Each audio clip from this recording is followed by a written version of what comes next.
Y en el estudio, y le agradezco muchísimo, querido amigo, licenciado Audel Urbina. Mucho gusto. Presidente de Negro AC. Y la verdad es que bien importante siempre platicar con Audel, porque siempre nos trae novedades, siempre nos habla pues de este trabajo que se está realizando tan importante, que es la concientización, la visibilización y sobre todo pues un tema que me parece toral, es el trato digno a la comunidad afro, que quieras o no, Audel, sigue siendo un tema pendiente en nuestro estado y en nuestro país en términos generales. ¿Cómo estás? Bueno, primeramente, pues gracias, Dani, por estar aquí invitarme a estar aquí en tu espacio, tu medio de comunicación. Saludo con muchas ganas e interés a todo tu auditorio. Gracias a todos. Pero la verdad que nosotros hemos estado moviendo o visibilizando, sobre todo aquí en Acapulco. Nosotros estamos convencidos que hace falta políticas públicas específicas para la comunidad afro aquí en Acapulco. Podemos hablar de varios temas oficiales, datos oficiales de lo que está pasando.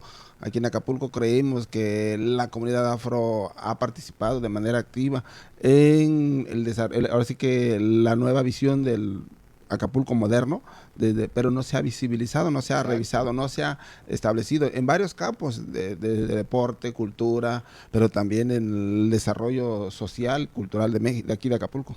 ¿A qué se le atribuye eso, licenciado Audel Urbina, que no se le está dando cuando hay trabajo muy serio, muy responsable y muy tenaz el que están haciendo, sobre todo tú con Negro AC, que pues vaya, es verdaderamente importante todo lo que se ha realizado, pero ¿a qué se debe que no está encontrando todavía esa explosión que debería tener? Bueno, hay que recordar que desde el 2019 por primera vez la Constitución y en el 2024 también hubo una reforma a nuestra Constitución política donde se menciona por primera vez la palabra afromexicanos. Derivado de ello, antes no había esa ruta jurídica institucional por reconocer el trabajo afromexicano. Pero también estamos convencidos que muchas autoridades como que no han comprendido. Nosotros hemos dicho en otros espacios que derivado de lo que pasó en el 2019-2024, las autoridades, incluso el Congreso, piensan que con el solo hecho de armonizar la Constitución local con la Constitución Federal, con eso ya es suficiente, pero nosotros estamos convencidos que no. O sea, por ejemplo, aquí el ayuntamiento debe reformar el bando de policía de buen gobierno, debe crear espacios específicos a favor del pueblo afro. Acapulco por sí solo representa más de 80,000 personas que viven y que se autoadscriben como afromexicanos. Entonces debe haber políticas públicas específicas. Hay varios barrios negros que, de acuerdo a los datos del INEGI, hace falta servicios públicos, servicios locales que se puedan atender. Entonces habría que revisar hacia dónde va el establecimiento de políticas públicas a favor del pueblo afro.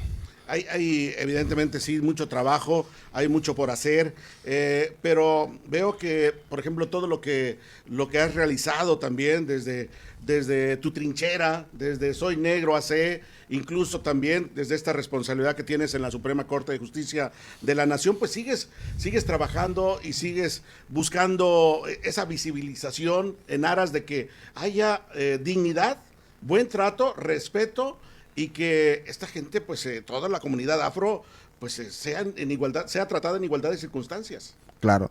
Bueno, lo que nosotros estamos buscando es el establecimiento de políticas públicas específicas.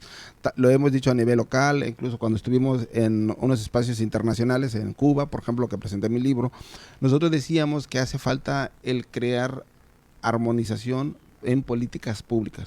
Por ejemplo, ¿pero qué podemos hacer? O sea, hay muchos aspectos. Por ejemplo, en materia educativa, revisar la creación de los libros de texto gratuitos, y que aunque ahorita, por ejemplo, ya se está estableciendo una línea del tema indígena y afromexicano, es necesario aumentar el trabajo. Nosotros hemos dicho que en materia de salud, por ejemplo, si la Secretaría de Salud hace una sola pregunta básica, sencilla: ¿usted se considera afromexicano? Con esa pregunta se puede establecer estadísticas específicas. En primer lugar, saber qué tipo de enfermedades son las que aglutinan mayor número de los afromexicanos. Segundo, ¿dónde se encuentran? ¿En qué parte? Porque todo el mundo cree que nada más se encuentran en la Costa Chica, sí, pero no es cierto. O sea, aquí en Acapulco, por ejemplo, Coajinicuilapa, que es un municipio que en su totalidad, el 90% se asume como afro, 90. Pero estamos hablando de un 90% de cerca de 13,000 personas. Ahora, Acapulco, por sí solo, no es que Acapulco nada más es el 9%, pero el 9% de 850,000 personas vendría siendo casi un poquito más de 80,000 personas. Entonces estamos hablando de que en cuestión numérica hay más gente aquí que en cualquier municipio de la Costa Chica, aquí en Acapulco. Pero también hay un número importante en Costa Grande, en la zona centro. Por ejemplo, lo que yo le he dicho, por ejemplo, en Chilpancingo, de acuerdo a datos del INEGI, hay más de la comunidad afro que de la comunidad indígena. O sea, de acuerdo a datos del INEGI, 16,000 personas se asumen como personas indígenas que viven en Chilpancingo y 23,000 personas se asumen como parte de la comunidad afromexicana. Entonces, pero eso no se ha revisado, no se ha analizado.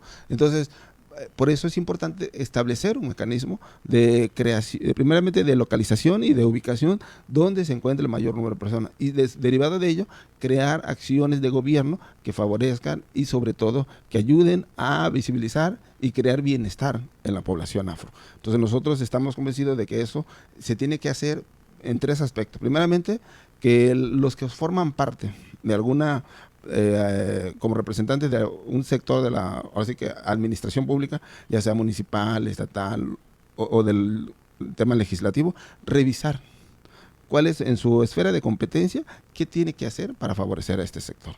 O sea, si es del tema municipal, por ejemplo, en algunos municipios están, por decirlo así, aperturando la dirección municipal de asuntos afromexicanos.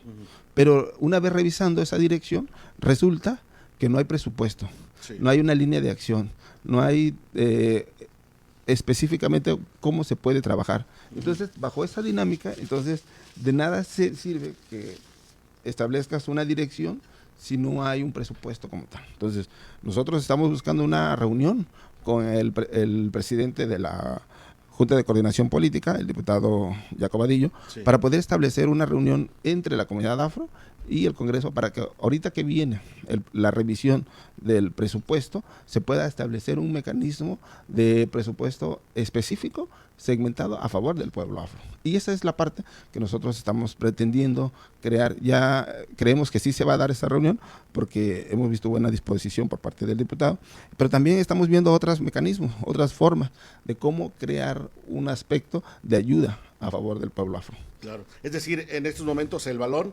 está en la cancha del Congreso del Estado para poder dialogar y para poder generar o ir generando y facilitar estos mecanismos. Eso por un lado. Por otro, fíjate que hablando del Congreso, no hace mucho leí por ahí y aquí lo informamos, de hecho, fue una nota que aquí dimos a conocer, que había una iniciativa para castigar a aquellos personajes que de repente surgieron, ¿no? Como de la nada y que todos decían, yo represento a la comunidad afro, yo soy un activista de la comunidad afro, cuando en realidad ni siquiera tienen el acercamiento, ni nunca lo han tenido, ni saben cómo va el tema, como ustedes sí lo saben, como sí lo han manejado. Entonces eso también me parece una buena iniciativa. Claro, sí, el diputado Pánfilo Sánchez Almazán estableció, o más bien presentó esa iniciativa, está, hasta donde sabemos, está en la comisión relativa, la están revisando, analizando. Como principio nos parece muy buena, sin embargo, también tenemos que revisar la parte que hemos dicho siempre, o sea, ¿cuál es la cosmovisión afro? Eso. Porque, por ejemplo, en el tema indígena puedes decir la lengua. Entonces, una persona, si dice yo soy amusga, por ejemplo, es porque habla el amusgo. Sí. Entonces, en el tema afro, ¿cuáles son? Yo creo que hay más aspectos diferentes. Entre ellas, tiene que ver la organización interna como afromexicano y la logística y el trabajo y la cosmovisión. Eso es lo que se tiene que legislar, porque eso hace que en los partidos políticos, una vez que establezcan las acciones afirmativas, muchas veces se dice, no, pues con el solo hecho de que se autoadscriba, ya es suficiente, pero nosotros creemos que debe ser una autoadscripción calificada. ¿Qué significa eso? Que debe haber otros aspectos importantes. Yo pongo como ejemplo, es como si tú fueras en cuestiones ser secretario general de un sindicato. Si tú, por ejemplo, dices, no, pues yo entro a trabajar por primera vez a un sindicato, me sindicalizan y al segundo día que soy sindicalizado digo, ya quiero ser secretario general. No. Entonces tú conoces, o sea, esa persona que dice, conoce la historia del sindicato, conoce los problemas de toda la población que aglutina ese sindicato, tendría propuestas de solución y de modernización de ese sindicato, y así muchas cosas podría hacerlo. Es lo mismo aquí en la comunidad afro. Claro. O sea, hemos visto que muchas veces dicen, no, pues voy a ser candidato afro a regidor, a presidente, a diputado. La pregunta es, una vez que llega, ¿qué acciones a favor de la comunidad afro presentan? Claro. Es un oportunismo nada más. Exacto. Entonces, pero también tenemos por otro lado el tema de la autodeterminación de los partidos políticos. O sea, por ejemplo, en la elección pasada recordarás que un partido propuso a una persona por el solo hecho de que dijo yo soy afro. Y se comprobó que no. Y se comprobó que no era cierto. Pero dice el partido político, es mi autodeterminación poder decir quién sí, quién no. Y eso es la parte que nosotros creemos que se tiene que legislar, se tiene que revisar, pero sobre todo también comprometerse. O sea, que la propia ciudadanía esté consciente de que no voten por aquellos que se asumen por algo que no lo son o que no tienen una propuesta específica. Entonces, nosotros decimos bajo el principio básico, ¿verdad? Las acciones afirmativas es un espacio que tienes para poder tú ayudar a una persona vulnerable. Y aplica para todos, no nada más para el tema afromexicano indígena, incluso para la comunidad lésbico gay, personas con discapacidad, en fin, todos los jóvenes, todo.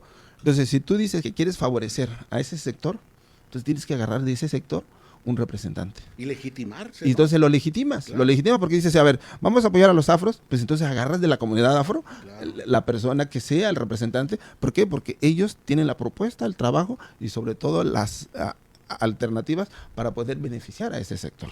Entonces, porque entonces de lo contrario, los partidos políticos habría que verlo en esta próxima elección, hasta dónde están comprometidos, hasta dónde quieren participar realmente por dejar de hacer fraude y participar de manera directa en apoyar a un sector que es de este tema, es los afromexicanos. Y en esa lucha social que estás llevando, que estás realizando y que con mucha vehemencia, pues siempre estás ahí al frente y pugnando en aras de, ¿lo ves complicado o va avanzando poco a poco? Mira, ya me platicabas que ya estás en pláticas, ¿no?, con el Congreso, pero... Yo creo que sí se ha avanzado, tampoco se trata de decir que todo está mal, obstáculos, pero yo creo que todo es parte también del compromiso. O sea, muchas veces hay que buscar la forma de que haya el compromiso. Yo creo que sí se ha avanzado, a diferencia de otros años, pero eso no significa que ya es suficiente.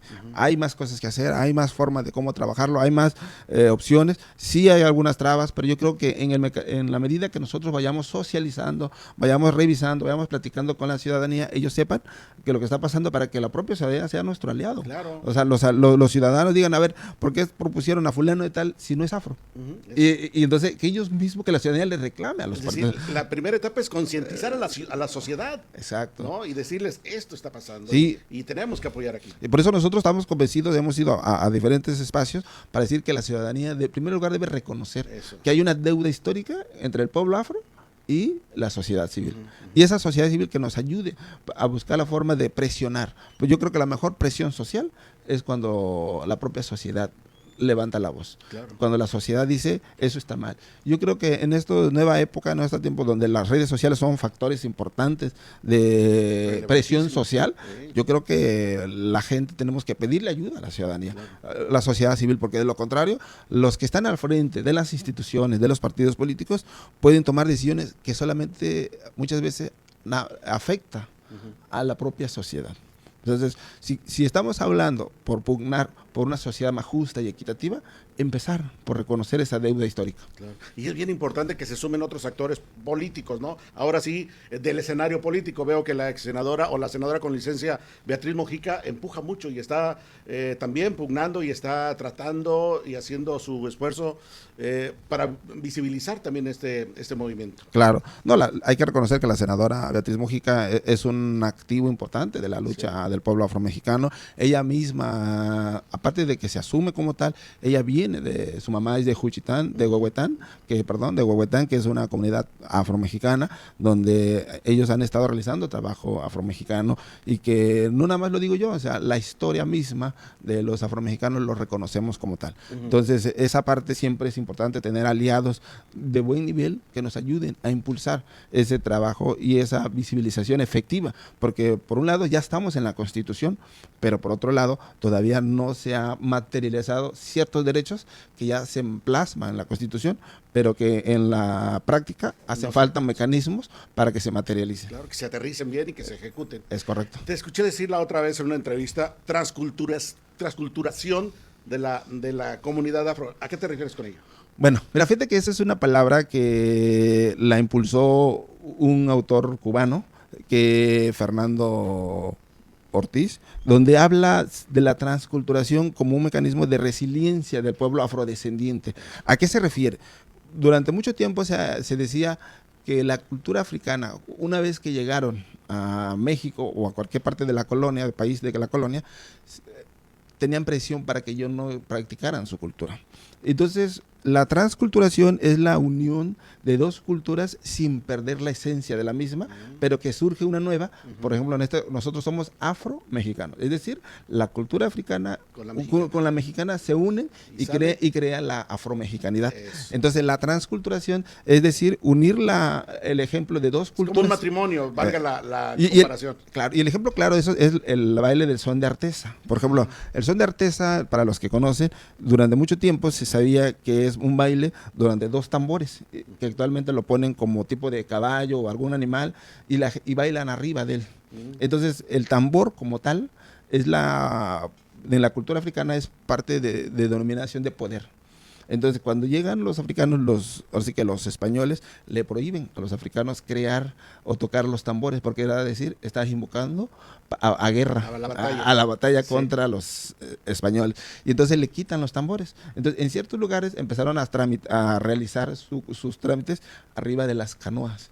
Entonces bailaban arriba de las canoas como emular lo que es un tambor. Sí. Y aquí en Guerrero eso se fue desarrollando poco a poco hasta que posteriormente en los, no sé, al inicio del siglo pasado empezaron a crear el son de Artesa y le fueron a dar combinación con las chilenas, combinación con otros ritmos, crearon el son de Artesa. Que es una cultura, una tradición o un baile netamente afromexicano. Qué importante. Y esa es la transculturación, o sea, de dos culturas nace una nueva cultura, sin perder la esencia de las dos mismas. Y de esto y mucho más hablas en tu libro, ¿verdad, Udel? Sí, hablo de eso y de otras cuestiones, también de discriminación, de racismo, porque muchas veces dicen, en México no hay discriminación, en México no hay racismo, entonces, pero en realidad sí lo hay, y el microracismo es es parte sistémico, porque lo desarrollamos en nuestra plática, nuestra conversación, como decimos nosotros, en nuestro relajo. Sí, exacto. Bueno, pero tú no te ofendes si digo, soy negro, ¿verdad? No, claro que no. No, fíjate que... Es que muchos, digo, bueno, todavía hace algún tiempo, entonces, no, no me digas negro, ¿no? No sé. Pero el otro día ponías el ejemplo también de los colegas conductores de televisión que no hay negros, ¿no? Eso puede ser también un índice de... Claro, es que fíjate que yo en mi libro también manifiesto que hay muchas áreas de la vida pública, entre ellas los medios de comunicación, de que no se ha reconocido el trabajo. Entonces yo decía, nacional, sí. Hablando de tema nacional. Por ejemplo, decía, si tú ves un noticiero en Estados Unidos e incluso en Europa, hay muchos locutores negros, negros o negras. Aquí en México, yo le decía a una persona, a ver, tú mencióname un locutor o una locutora a nivel nacional que sea negra o negro. No lo hay, o sea, no lo hay. Entonces, en algún momento una persona no me quiso pasar un correo electrónico de una empresa donde ella trabajaba, donde la empresa a través de su base les manda un correo a todos las sucursales y les dice, en área de ventas les pido que coloquen a personas de tez blanca, porque eso representa mayor afinidad y empatía con los clientes. Entonces, ese es una expresión real de racismo y discriminación. Claro. Entonces, ¿por qué? Porque realmente estás diciendo que los negros simplemente no vendemos. Y además de ello, reflejamos una mala impresión. Entonces, la discriminación por color de piel es una realidad que existe. Entonces, y a derivado de ello hay otros ejemplos. Entonces, y eso, si lo pasa en el tema comercial, también hay medios de comunicación, políticos, social. En la manera de expresarse, en la manera de redactar a veces comunicados también, como decías lo de la tez blanca, ¿no? O sea, o tez morena. O sea, muchas veces dicen, se extravió un joven o no sé qué de tez morena y no sé qué.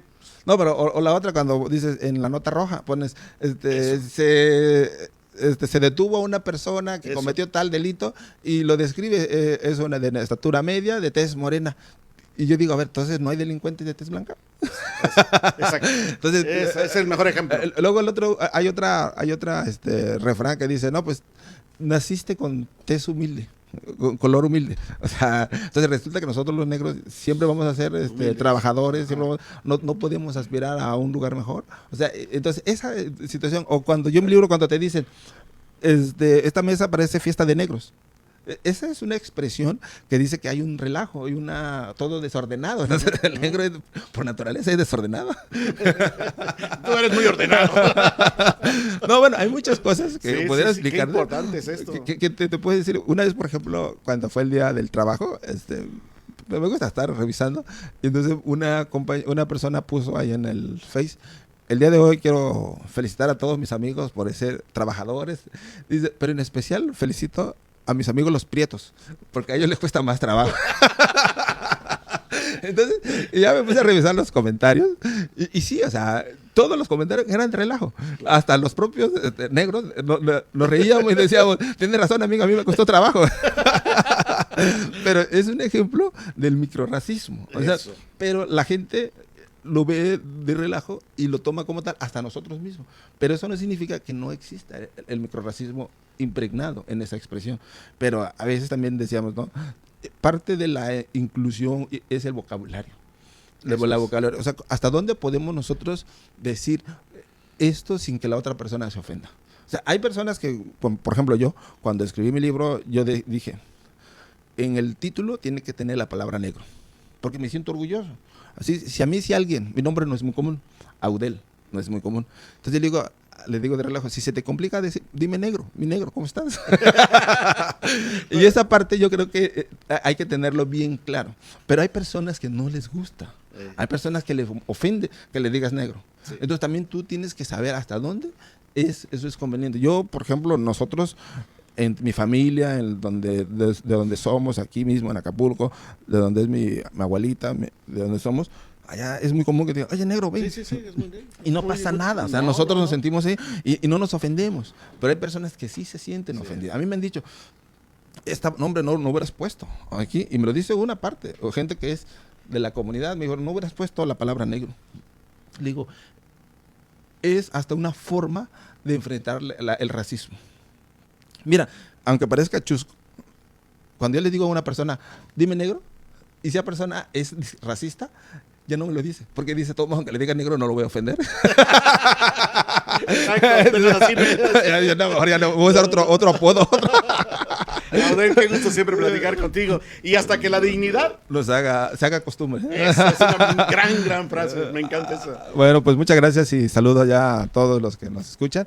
Pues coméntenos si lo que digo es verdad y a sus experiencias, ahí pongan en las redes aquí si todo lo que dijo realmente gente lo ha vivido. Y mira, por ejemplo, una ocasión, rápido, porque yo sé que a los tiempos...